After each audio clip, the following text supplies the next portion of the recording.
Lecture number 3 کے وادی Lolab first year کا لیکچر نمبر 3 جو ہے وہ ہماری نظم نمبر 3 پر مشتمل ہے. ہماری جو نظم ہے 3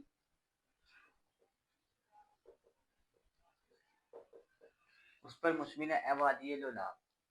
یہ علامہ اقبال نے لکھی ہے. یہ نظم وادی لولاب دراصل ایک کشمیر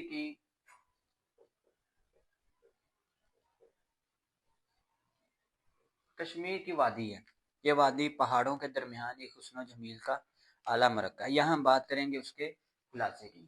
تو بیٹا نظم کا خلاصہ کوشش کریں کہ آپ اپنی اردو کے پیپر میں پہلی شیٹ ہے وہاں پر لکھیں.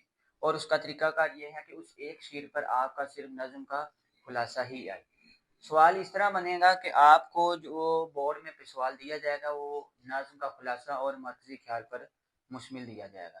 کوئی مرکزی خیال دے دیا جائے گا یا آپ کو خلاصہ دے دیا جائے گا. تو اگر آپ کو کسی بھی نظم کا خلاصہ آ جائے تو آپ نے کیا کرنا ہے کہ اس کو پہلے نمبر پر پہلے سوال کو آپ نے اسی کو حل کرنا ہے. اس کا طریقہ کار میں آپ کو بتا دوں. آپ نے میچ کرنا ہے کہ یہ جو سائڈ والی جگہ ہے یہ آپ کی شیٹ ہے.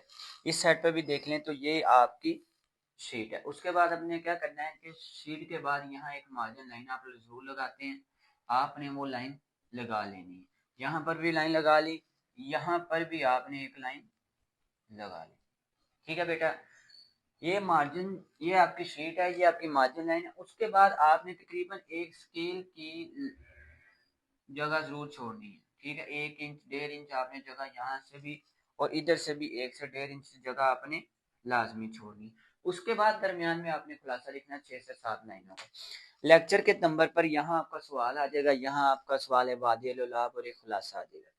1 لائن 2 3 چوتھی لائن پر آپ نے شاعر کا نام لکھ دینا. 1 نمبر آپ کے شاعر کا نام کا ہوتا ہے اور 4 نمبر آپ کے خلاصہ یا مرکزی خیال کا ہوتا ہے.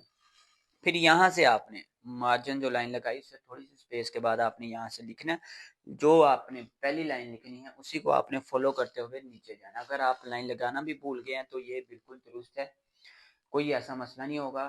اچھا پیپر نظر آئے گا, خوبصورتی اچھی بنے گی صاف صفائی کے ساتھ اگر آپ پہلی لائن کو فالو کریں گے. اسی طرح آپ نے پہلی لائن کو ہی لاسٹ پہ بھی فالو کرنا. لائن لگانا اگر آپ بھول بھی گئے یا آپ نہیں بھی لگا رہے تو یہ ایک سینٹر پوائنٹ آپ کا بن جائے گا. تو شروع کرتے اس میں وادی لولاب تیرے چشموں کا پانی پارے کی طرح بےتاب ہے, تیری فضا میں پرندے بے قرار ہیں. اے مومن اگر ممبر و محراب سے تیرے لیے آواز بلند نہ ہو تو تیرے لیے موت ہے. اگر تیری آزادی کے لیے ملا کا علم اور صوفی کی بصیرت کچھ نہیں کر رہے تو وہ بیکار ہے. اس وادی میں ایسا کوئی شخص نظر نہیں آتا جو قوم کی روح میں آزادی کی رم پیدا کر دیں. یہ علامہ اقبال نے اس وادی لولاب کے باشندوں کو مخاطب ہو کر کہا ہے اور اس وادی لولاب کو بھی کہا ہے. پہلے شعروں میں وادی لولاب کو کہا اور بعد میں اس میں موجود باشندوں کو مخاطب ہو کر کہا کہ ایسا کوئی باشندہ نظر نہیں آتا جس میں دین کے حوالے سے اس میں کوئی تڑپ ہو. یہ بیٹا اس کا خلاصہ ہے. اس کے بعد ساتھ ہی میں نے نیچے یہاں مرکزی خیال لکھا ہے. آپ اس کو مرکزی خیال بھی تیار کرنا ہے. اس میں بھی چند آپ لائنیں لے کر اس کو مرکزی خیال کے طور پر بیان کر سکتے ہیں, لیکن یہاں مرکزی خیال بھی میں نے لکھ دیا. اے وادی لولاب فطرت کی ہر چیز آزادی اور خود مختاری کے لیے بےتاب ہے, مگر تیرے باشندوں میں جذبہ, علماء کو دین اور خطیبوں میں تڑپ نظر نہیں آتی. تو بیٹا یہ تینوں چیزیں 3 شعروں اور یہ اوپر والے 2 شعروں کو مکمل کر رہی ہیں. مرکزی خیال کسی بھی چیز کا ایک دماغ ہوتا ہے جو جس کے گرد یہ ساری چیزیں گھوم رہی ہوتی ہے. تو یاد رہے کہ جو نظم ہوتی ہے اس کا ہی خلاصہ ہوتا ہے, غزل کا خلاصہ نہیں ہوتا. کیوں؟ نظم جو سی ہے وہ ایک عنوان کے حوالے سے ہوتے ہیں, غزل کا کوئی عنوان نہیں ہوتا اور کسی بھی ایسی صنف کا خلاصہ نہیں ہوتا سبق کا ہو جائے گا جس کا عنوان نہ ہو.